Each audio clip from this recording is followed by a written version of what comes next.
Hello दोस्तों, आपके अपने यूट्यूब चैनल एग्ज़ाम फास्ट में स्वागत है। मैं संदीप सर। आज हम लोग बात करते हैं ज्योग्राफी का, जो कि ज्योग्राफी में हम लोग इससे पहले जो है झील को भी पढ़ लिए थे और दर्रे को भी पढ़ लिए थे। आज के सेशन में बात करेंगे कि भारत के जो प्रायद्वीपीय भाग हैं या उत्तर का मैदान है, पूरा कितने भौगोलिक भागों में बांटा गया है। तो भारत को मूलतः 4 भौगोलिक बांटों में बांटा गया है, जिसका मतलब है कि जो भारत है उसमें उत्तर का पर्वतीय जो है प्रदेश होता है, उत्तर का मैदान होता है। इसके अलावा दक्षिण या दक्कन का पठार भी होता है और समुद्र तटीय मैदान होता है। इसका मतलब है कि हम लोग अपने देश को जो है मुख्यतः 4 भागों में बांट दिए हैं। थोड़ा सा इसको देखिएगा कि किस तरह से जो है भारत का प्राकृतिक विभाजन हुआ है। तो भारत का प्राकृतिक विभाजन प्राकृतिक विभाजन मतलब कैसे हुआ भारत का प्राकृतिक विभाजन। तो सबसे पहले हम लोग ये जानेंगे कि इसी प्राकृतिक विभाजन के आधार पर इसे 4 भागों में बांटा गया है। 4 भागों में बांटा गया है, मतलब कि ये जो चीजें हैं इनको 4 अलग अलग भागों में बांटा गया है। तो ये 4 भागों में क्या है उसको हम लोग देखते हैं। इसका मतलब ये जो 4 भागों में जो बांटा गया है उसमें सबसे पहला जो भाग होता है, जैसे पहला भाग हम लोग बात करें तो उत्तर का पर्वतीय प्रदेश होता है। उत्तर का पर्वतीय प्रदेश होता है। उत्तर का पर्वतीय प्रदेश पर्वतीय प्रदेश उत्तर का पर्वतीय प्रदेश। और ये देखिएगा, फिर इसके अलावा उत्तर का मैदान जो उत्तर का मैदान होता है, उत्तर का मैदान, इसका मतलब ये हो गया कि जो उत्तर में पूरा गंगा से लेकर के ब्रह्मपुत्र तक फैला हुआ भाग है, ये उत्तर का मैदान होता है। जो हिमालय वाला भाग होता है वो उत्तर का पर्वतीय प्रदेश माना जाता है।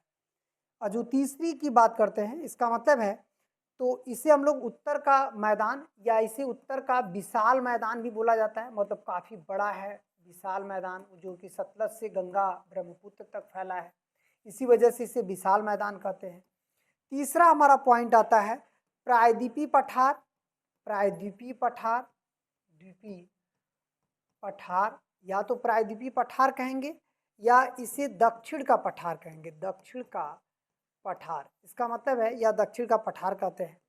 जो चौथा पॉइंट है ये क्या है, ये है आपका समुद्र तटीय। ये देखिएगा, समुद्र तटीय मैदान। समुद्र तटीय मैदान, और वो भी किस तरह का मैदान, जिसे हम लोग कहते हैं या द्वीप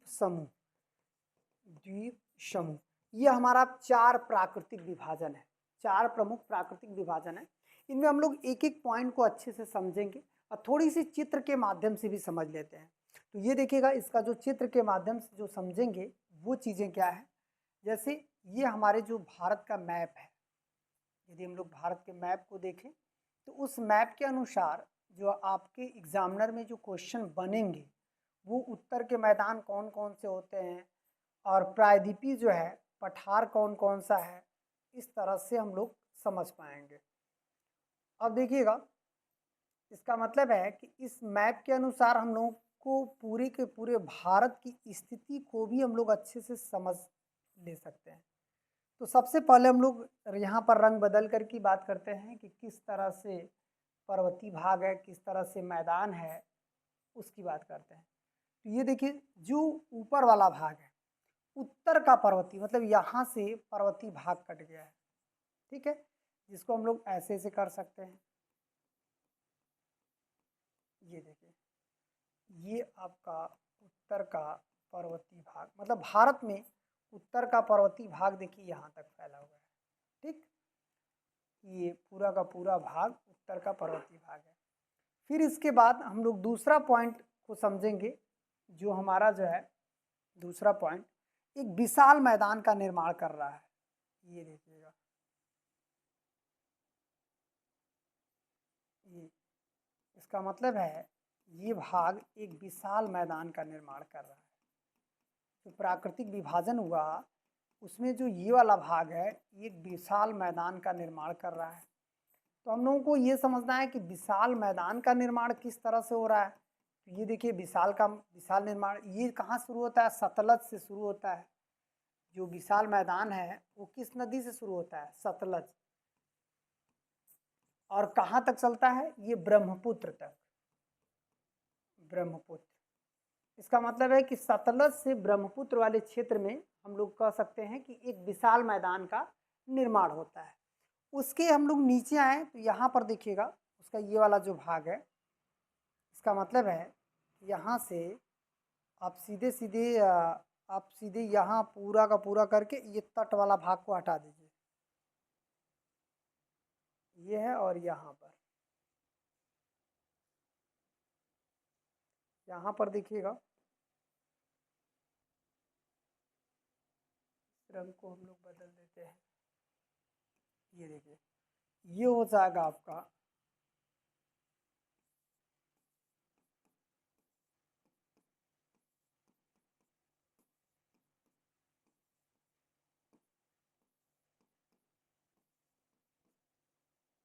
ये हमारे पास क्या है?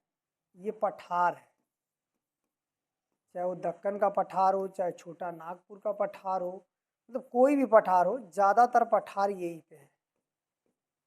ठीक है, ये सब हमारा पठार हो जाएगा, ये सब क्या हो जाएगा? पठार हो जाएगा। अब जो तटीय है, इसका मतलब है इसको हम लोग बोल सकते हैं समुद्र तटीय मैदान। समुद्र तटीय मैदान, तो ये वाला जो छुटा हुआ भाग है ये हमारा क्या हो जाएगा? समुद्र तटीय मैदान। इसका मतलब है कि इस तरह से यदि हम लोग देखें, ये सब भी देखिए तटीय मैदान में आता है। इधर वाला जो नीचे वाला भाग है वो तटीय मैदान में आता है।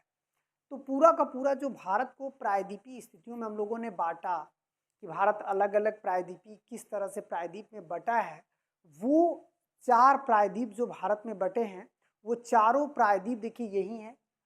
उत्तर का पर्वतीय जो है प्रदेश है, और उत्तर का विशाल मैदान है, प्रायद्वीप या जो है दक्षिण का पठार है, समुद्र तटीय मैदान। ठीक है, तो ये टोटल 4 प्राकृतिक प्रदेश में भारत का विभाजन किया गया है। अब बात करेंगे कि उत्तर का मैदान, मतलब उत्तर का मैदान क्या होते हैं, थोड़ा सा उस पर चर्चा कर लेते हैं। सॉरी, उत्तर का पर्वतीय भाग, ये देखिएगा उत्तर का पर्वतीय भाग, पर्वतीय, उत्तर का पर्वतीय भाग, यहाँ पर देखिएगा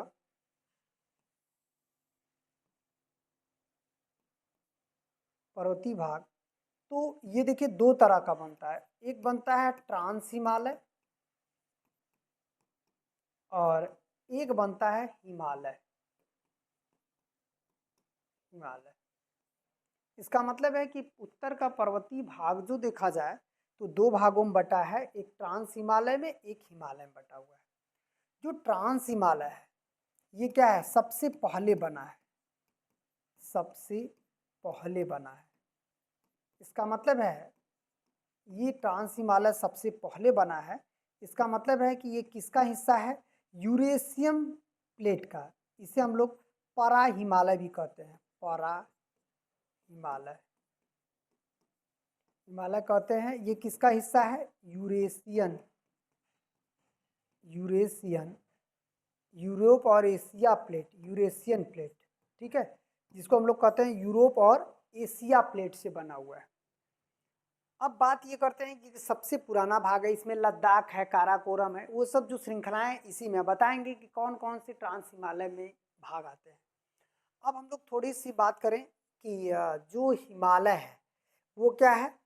ये वाला जो हिमालय है ना, ये टेथिस सागर पर बना हुआ है, टेथिस सागर। यदि पूछेगा कौन सा हिमालय टेथिस सागर पे है, तो हिमालय जो सामान्य, इसे 3 भागों में हम लोगों ने बांट भी दिया है। अच्छा, 3 भाग कौन कौन से हैं टेथिस सागर में? एक महान हिमालय, हिमालय, इसमें तीनों में महान हिमालय पहले बना। ठीक, ये पहले बना। फिर इसके बाद एक मध्य हिमालय, मध्य हिमालय, मध्य हिमालय की बात किया जाए तो मध्य हिमालय क्या हो जाएगा? लघु हिमालय का हिस्सा है। मध्य हिमालय किसका हिस्सा है? लघु हिमालय का हिस्सा है। फिर बाद में जो है आधुनिक में जो बना था, इसे बोलते हैं आधुनिक हिमालय। मध्य हिमालय के बाद आधुनिक हिमालय, और जो आधुनिक हिमालय है ये किसका हिस्सा है? शिवालिक का हिस्सा है। किसका हिस्सा है? शिवालिक। इसका मतलब है जो शिवालिक हिमालय है उसी का हिस्सा है। इसका मतलब है कि ये सबसे नवीनतम है। यदि पूछेगा कि सबसे नवीनतम पर्वत कौन सा है, सबसे नवीनतम पर्वत, तो ये हो जाएगा आपका शिवालिक हिमालय। सबसे नवीनतम पर्वत श्रृंखला यदि पूछेगा तो ये किसका हिस्सा हो जाएगा?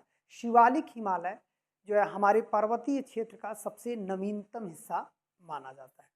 ठीक है, तो ये तो हो गया हमारा हिमालय का भाग। हिमालय के भाग में जो टेथिस सागर पर बना है ये शिवालिक हिमालय है, ये सबसे नवीनतम हिमालय माना जाता है। अब ये क्लियर हो गया। चलिए और आगे बढ़ते हैं। अब यहाँ पर हम लोग बात करें कि जैसे यदि देखा जाए तो एक शिवालिक हिमालय है।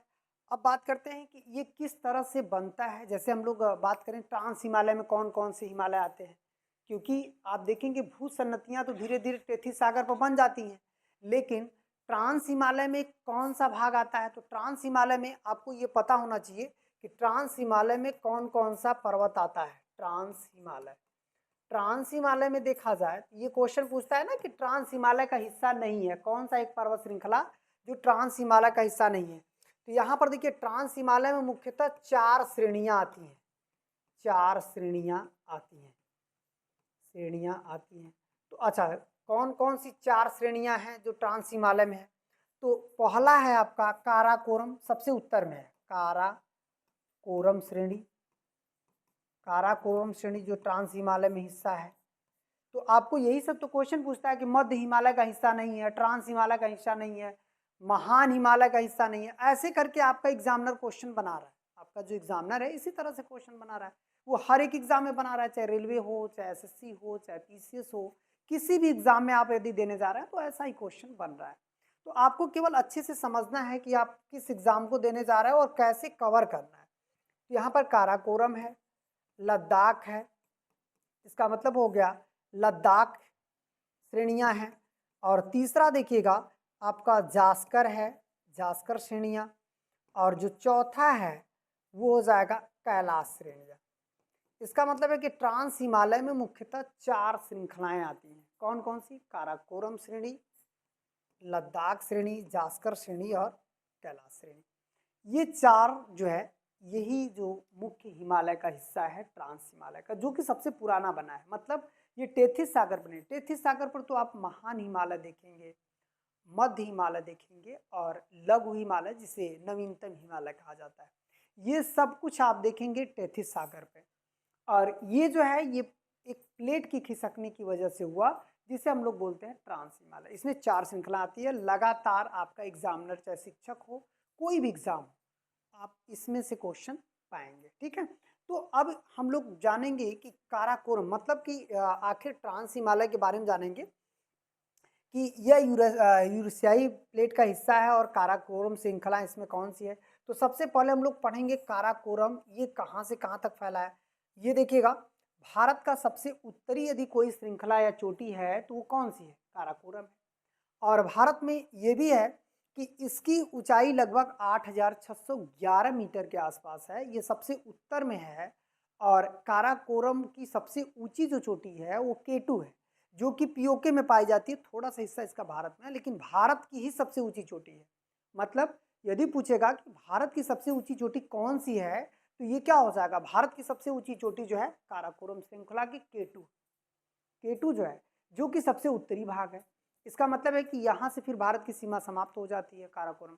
तो अब हम लोग जानेंगे कि काराकोरम के बारे में और लद्दाख के बारे में, इसमें छोटी छोटी कौन कौन सी चोटियाँ हैं, जास्कर के बारे में और कैलाश पर्वत के बारे में अच्छे से समझेंगे। कोई प्रॉब्लम नहीं होगी ज्योग्राफी में। लगातार आप सेशन को लेते रहिए और जितना भी नोट्स हो सके आप बनाते रहिए।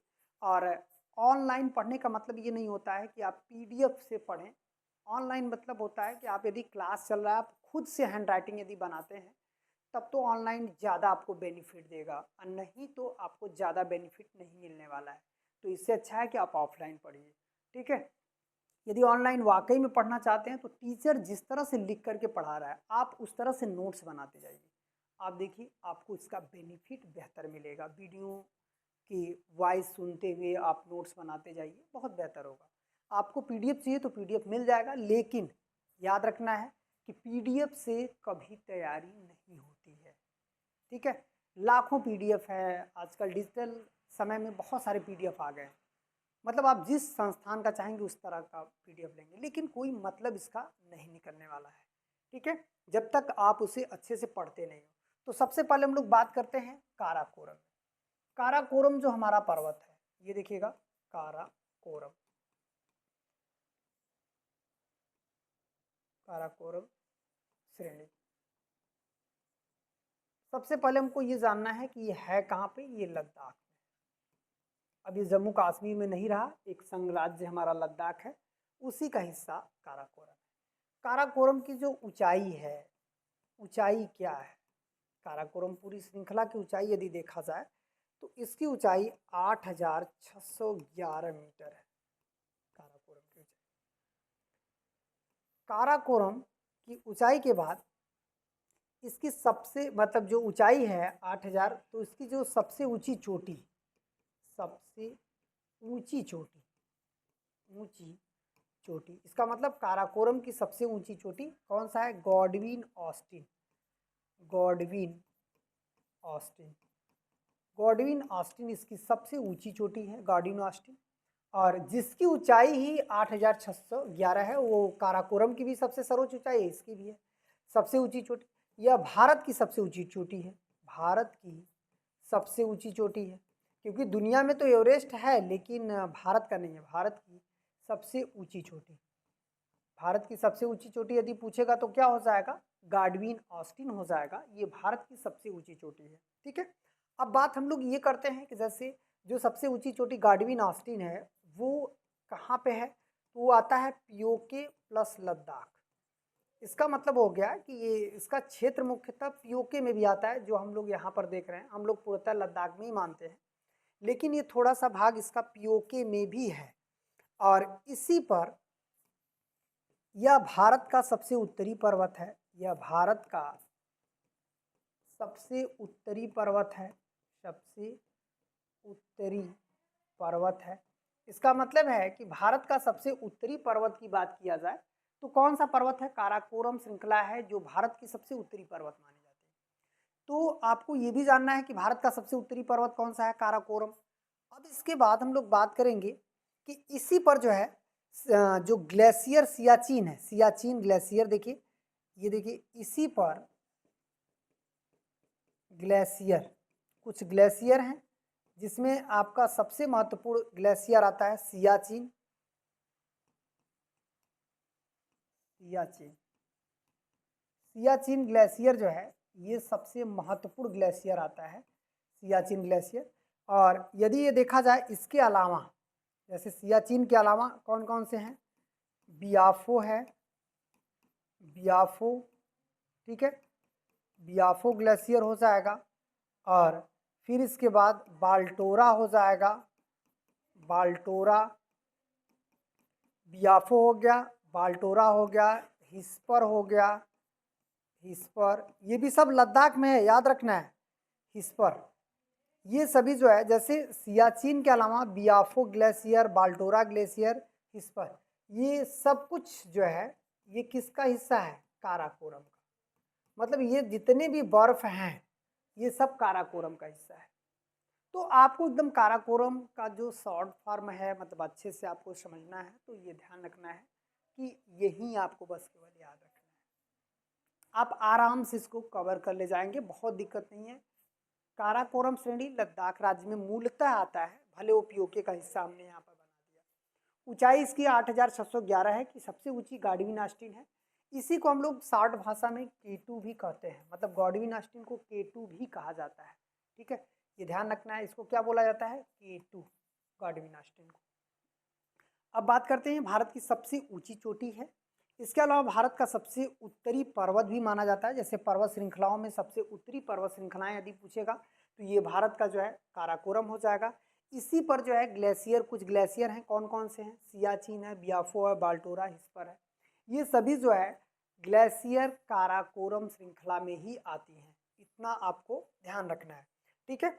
अब बात करते हैं कि इस तरह से यदि देखा जाए कि अब यहाँ से जो सियाचिन होता है, सियाचिन से हम लोग एक स्थान से दूसरे स्थान पे भी जाते हैं, मतलब नुब्रा घाटी होकर भारत का जवान सियाचिन ग्लेशियर को पार करता है। किस घाटी को होकर के? नुब्रा घाटी। यदि पूछेगा नुब्रा घाटी होकर भारत का जवान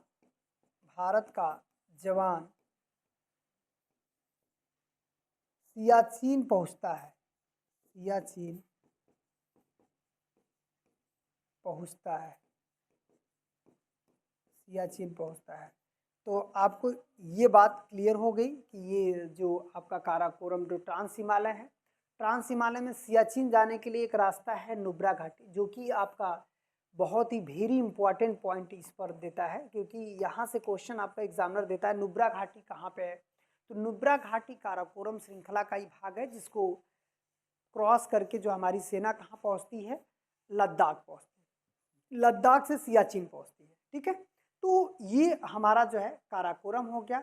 अब बात करते हैं लद्दाख श्रृंखला, जो लद्दाख श्रृंखला है उसकी हम लोग बात करते हैं। जैसे ट्रांस हिमालय में जो अलग अलग 4 पार्ट हैं, लद्दाख हैं, ये हो जाएगा आपका जास्कर है, इसके अलावा जो है जैसे काराकोरम है, लद्दाख है, जास्कर है और कैलाश है। ठीक है, तो अब हम लोग बात करेंगे लद्दाख का,